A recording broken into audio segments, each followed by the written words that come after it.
அவர்கள் 2026 சட்டமன்ற பொதுத் தேர்தலில் தமிழக வெற்றிக்கெல்லாம் அறிவிக்கப்பட்ட அறிவிப்புகள் நிறைவேற்றல. இந்த 10,98,768 கோடி எப்படி கடன் அடைக்க போறீங்க?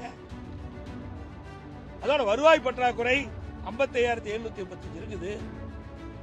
நிதி பற்றாக்குறை 1,21,819 கோடி. இதையெல்லாம் எப்படி இந்த அரசாங்கம் சரி செய்யும் என்பது அதற்கு முழுமையான விளக்கமும் இல்லை.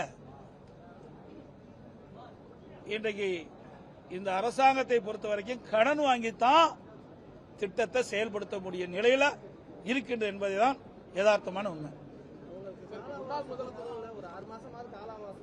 எவ்வளவு நாள் கொடுத்தா மட்டும் என்ன கடன்? அதுக்கு என்ன வழிமுறைகள் இருக்குது? ஒரு குழு போட்டா அந்த குழு எப்படி நிதி ஆதாரத்தை பெருக்க முடியும், வருவாயை பெருக்க முடியும்? அந்த வருவாயை வருவாயை பெருக்குவதற்குண்டான வழிமுறைகள் எதுவுமே இதுல தெரிவிக்கலையே. கடந்த கால ஆட்சியில் இப்படித்தானே சொன்னாங்க. நிபுணர்குழு அமைச்சாங்க. நிபுணர்குழு அமைக்கப்பட்ட பிறகு அந்த நிபுணர்குழு கடன் வாங்குறதுக்கு தான் அமைச்சாங்க. அதே போல இந்த தமிழக வெற்றி கழகத்தினுடைய ஒரு குழு அமைச்சிருக்கிறாங்க. அந்த குழுவும் 5 பேர் கொண்ட உறுப்பினர், அவர்களும் கடன் வாங்குவதற்கு தான் அமைச்சிருக்கிறோம் என்று சந்தேகம் எழுகின்றது.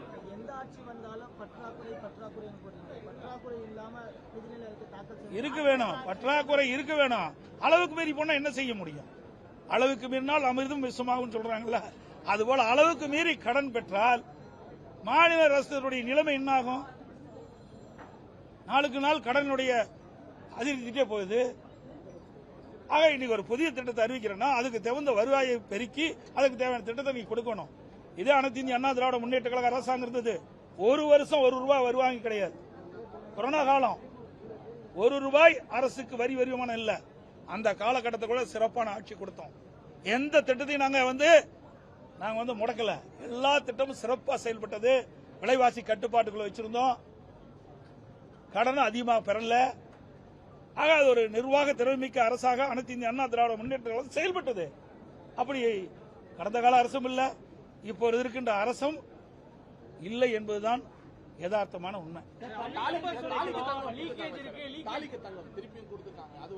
அதாங்க ஏற்கனவே அதிமுக ஆட்சியில் இருந்த திட்டங்கள் பல திட்டம், தாலிக்கு தங்க திட்டம் அப்படியே கொண்டாந்துட்டாங்க. விலையில்லா கறவை மாடு ஆடுகள் திட்டம் கொண்டாந்துருக்கிறாங்க. பெண்கள் பாதுகாப்பு காவல் திட்டம், இதையெல்லாம் அதிமுக ஆட்சியில் கொண்டு வரப்பட்ட திட்டம். இதையெல்லாம் ஏற்கனவே தொடர்ந்த திட்டத்தை தான் அதுக்கு ஒரு பெயரை சொல்லி அந்த திட்டத்தை ஸ்டிக்கர் ஒட்டி அறிவிச்சிருக்காங்க. சார் இன்னும் பல திட்டங்க. நடந்தாய்வாளி காவிரி திட்டம் ஏன் நிதி ஒதுக்கீடுல எவ்வளவு போராடணும்? மேட்டூர் அணையிலிருந்து திறக்கப்படுகின்ற நீர் கடல்ல கலக்கின்ற வரை அந்த நீர் சுத்தமாக இருக்க வேண்டும் என்பதற்காகத்தான் அனைத்து இந்திய அண்ணா திராவிட முன்னேற்ற கழக அரசு இருக்கின்ற பொழுது, நான் முதலமைச்சர் இருக்கின்ற பொழுது பாரத பிரதமரை சந்தித்து கோரிக்கை வைத்தேன். கோரிக்கை ஏற்று நாடாளுமன்ற கூட்டுக்குழுல அதை அறிவிச்சாங்க. அறிவிச்ச பிறகு 2 வருஷத்துக்கு முந்தி மத்திய அரசாங்கம் அதற்காக 11,250 கோடி நிதி ஒதுக்கீடு செய்யப்பட்டது. கடந்த கால அரசு அதை நீர்வளத்துறை இதுல மானி கோரிக்கையில அதுல திட்டத்தை கொண்டாந்து அறிவிச்சாங்க.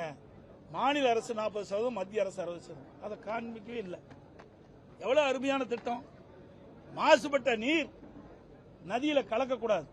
மேட்டூர் அணை திறக்கப்படுகின்ற நீர் 2 கரை ஓரமாக இருக்கின்ற நகரத்திலிருந்து வெளியேறுகின்ற அசுத்த நீர் சுத்தப்படுத்தி ஆற்றில் விழுவது. பவானி சாகரிலிருந்து வருகின்ற நீர், நொய்யிலிருந்து வருகின்ற நீர், அதே போல அமராவதியிலிருந்து வருகின்ற நீர் மற்றும் ஓடையிலிருந்து வருகின்ற நீரெல்லாம் அதை சுத்தப்படுத்தி அந்த நதியிலே விடுவது, ஓடையிலே விட்டு காவிரியிலே கலக்கின்ற பொழுது சுத்தமான நீர் மக்களுக்கு குடிநீர் சுத்தமான கிடைக்க வேண்டும் என்பதற்காகத்தான் இந்த திட்டத்தை கொண்டாந்தோம். அதுவும் இடம்பெறல. லீக்கேஜ் இருக்கு அப்படின்னு சொல்றாங்க. கடந்த ஆட்சியும் சரி உங்க ஆட்சியும் சரி செயல்படுத்துறதுல தவறான எஸ்டிமேஷன் கொடுத்திருக்காங்க. எவ்வளவு லீக்கேஜ் அடைப்பீங்க? லீக்கேஜ் சொல்லித்தான் மக்களை ஏமாற்ற முடியுமே ஒழிய லீக்கேஜ் எங்க இருக்குது? ஏன் 5 ஆண்டு காலம் அதே லீக்கேஜ் தான் அடைக்கணும்னு அவர் சொன்னாங்க. இப்ப இந்த அரசாங்கமே அதே பின்பற்றி லீக்கேஜ் எல்லாம் சரி செய்யும் சொல்றாங்க. எந்தெந்த வகையில் லீக்கேஜ் இருக்கு என்பதை அறிவிக்கலையே. அறிவிக்க வேணும்ல. இன்றைக்கு ஆண்டாண்டு காலமா அதே அதிகாரி தான் இருக்கிறாங்க. ஏன் அது அதிகாரிகளுக்கு எந்தெந்த இடத்துல எந்தெந்த துறையில எந்தெந்த வருமானத்தில் எந்தெந்த வரி வருவாயில லீக்கேஜ் இருக்குன்னு தெரிவிக்க வேணும்ல? அப்ப லீக்கேஜ் இருந்ததால எவ்வளவு லீக்கேஜ் இருக்குது, அதுக்கு எவ்வளவு வருவாய் வரும், அதுக்கு எப்படி திட்டத்தில் தீட்டமும் செயல்பட முடியும்? ஒண்ணுமே சொல்லாத அவர் பாட்டு அறிவிச்சுட்டு போயிட்டாங்க.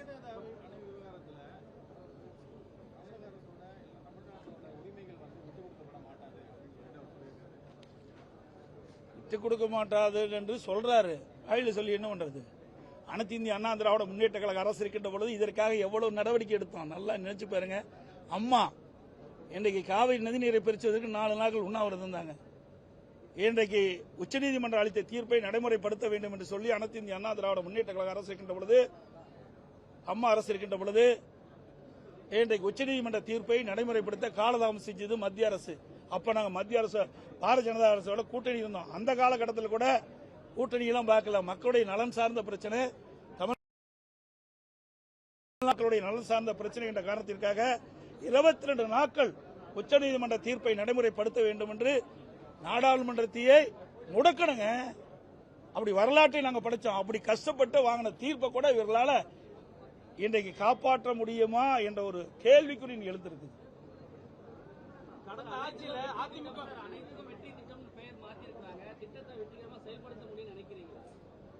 வெற்றி வெற்றின்னு சொல்லிட்டு இருக்கிறாங்க. ஏதோ ஒரு கால சூழ்நிலையில் வெற்றி பெற்றுட்டாங்க. அதையே அவர் நினைச்சிட்டு இருக்கிறாங்க. இன்றைக்கு இந்த பட்ஜெட் மூலமாக மக்கள் உணர்வார்கள். இந்த பட்ஜெட்ல வெளியே வந்திருக்குல்ல, இதனால் மக்களுக்கு என்ன நன்மை கிடைச்சிருக்கு மக்கள் சிந்திப்பார்கள். சிந்தித்த பிறகு அடுத்த தேர்தலில் உரிய முடிவு எடுப்பார்கள். அதிமுக திமுக அதிக கடன் சுமையை மாநிலத்தின் மீது ஏற்படுத்திட்டாங்க. அதனால பெரிய திட்டங்களை உடனடியாக செயல்படுத்த முடியல. நிதி ஆதாரத்தை வலுப்படுத்தி தான் செயல்படுத்தும் சொல்றாங்க. எங்க நிதி ஆதாரத்தை தள்ளுபடி? நீங்க தான் 1,27,000 கோடி நீங்க இருக்குன்னு சொல்லிக்கிறீங்க. நிதி பற்றாக்குறை 56 இருக்குன்னு சொல்றீங்க. எப்படி இதெல்லாம் சரி பண்ணுவீங்க? அண்ணா திமுக ஆட்சியில் ஒன்றும் கடன் அதிகமாகலையே. ஏங்க வருவாயே இல்லாத ஆட்சி செய்த அரசாங்கங்க. அந்த காலகட்டத்தில் கூட பொதுமக்கள் பாதிக்கக்கூடாது என்பதற்காக, ஏழை மக்கள் பாதிக்கக்கூடாது என்பதற்காக ரேஷன் கடையில் 11 மாசம் உணவுப் பொருட்கள் விலையில்லாம கொடுத்தோம். குடும்ப அட்டைக்கு 1000 ரூபாய் கொடுத்தோம். சென்னையில் மீண்டும் 1000 ரூபாய் கொடுத்தோம் குடும்ப அட்டைக்கு. சிகிச்சை பெறுவர்களுக்கு தேவையான உதவிகளை செஞ்சோம். அதோட கொரோனா காலத்தில் அந்த மருத்துவ மனையில் இருக்கிற கட்டமைப்பெல்லாம் சீர் பண்ணோம். அது இல்லாத பொங்கலுக்கு 2500 ரூபாய் கொடுத்தோம். வருமானமே இல்லாத காலத்தில் கூட நல்லா சிந்திச்சு பாருங்க. அதோட ஒரே ஆண்டில் 11 அரசு மருத்துவக் கல்லூரி கொண்டு வந்தோம். 68 கலை மற்றும் அறிவியல் கல்லூரி, 27 பாலிடெக்னிக் கல்லூரி, 4 பொறியியல் கல்லூரி, 4 வேளாண்மை கல்லூரி 10 ஆண்டுல கொண்டு வந்து அவ்வளவு சாதனை படைச்சிருக்கிறேங்க. கடந்த கால ஆட்சியில் என்ன செஞ்சாங்க? 6 மாவட்டத்தை புதுசா உருவாக்கி இருக்கிறோம். இவ்வளவு செஞ்சு பாலங்கள், சாலைகள், தடுப்பணைகள் எல்லாமே எங்களுடைய ஆட்சியில அதிமுக 10 ஆண்டு கால ஆட்சியில் செய்த சாதனை. அவ்வளவு செஞ்சுதான் 3,86,000 கோடி வருமானமே ஒரு வருஷம் இல்லாத கூடுதல் செலவு 40,000 கோடி கொரோனாவுக்கு. இவ்வளவு இருந்துதாங்க இவ்வளவு செலவு. திமுக ஆட்சியில் என்ன இருந்தது? ஒண்ணுமே வரலையே. இடையில புயல் வேற, கஜா புயல் வேற, வறட்சி வேற. இவ்வளவும் நாங்கள் வறட்சி நிவாரணம் கொடுத்தோம். இந்திய அளவில் ஒரு மாநிலத்தில் வறட்சிக்கு நிவாரணம் கொடுத்த ஒரே மாநிலம் அதிமுக அரசு. விவசாயிகளுக்கு 2 முறை கடன் தள்ளுபடி செஞ்சு கொடுத்தோம். 2 முறை கிட்டத்தட்ட சுமார் 18,000 கோடி விவசாயிகளுடைய கடன் தள்ளுபடி செய்த அரசாங்கம். இந்த அரசாங்கம் என்ன கொடுக்கப்பட்ட வாக்குறுதி நிறைவேற்றலையே. தமிழக வெற்றி கழகம் விவசாயிகள் கொடுக்கப்பட்ட வாக்குறுதி நிறைவேற்றலையே. தேர்தல் நேரத்தில் ஆட்சிக்கு வந்த உடனே விவசாயிகள் வைக்க பயிர்க்கடன் தள்ளுபடினாங்க. தள்ளுபடி செய்யலையே முழுசும். அதுக்கு மாறாகத்தானே வெளியிட்டு இருக்கிறாங்க.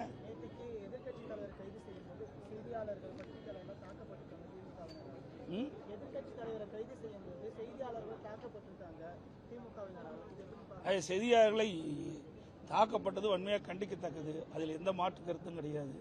ஆனால் அது எந்த சூழ்நிலை எப்படி ஆனதுன்னு எங்களுக்கு தெரியல. நீங்க கேட்ட கேள்வி எனக்கு முழுமையாக தெரியல. தெரிஞ்சா நான் முழுமையான பதில் தரேன். ஓவராலா கொடுக்கணும்னா 0 கொடுக்கலாம். அவ்வளவுதான் கொடுக்க முடியும். இதுல என்ன இருக்குது பட்ஜெட்ல? நீங்க அத்தனை நிறுவனங்களுக்கும் தெரியும். இங்க இருக்கிற பத்திரிகையாளர் ஊடகங்கள் அத்தனை பேருக்கும் தெரியும். ஒவ்வொரு பட்ஜெட்டும் போதும் நாங்க பேட்டி கொடுக்கிறோம். அண்ணா திமுக ஆட்சியில் எப்படி இருந்தது, திமுக ஆட்சியில் எப்படி இருந்தது, இப்ப இருக்கிற ஆட்சி என்ன, இதையெல்லாம் நீங்க பிரிச்சு பார்த்தாவே இதுக்கு நீங்களே மார்க் போட்டுக்கலாம். அனைத்து ஊடகங்களுக்கும் பத்திரிகை நன்றி, வணக்கம்.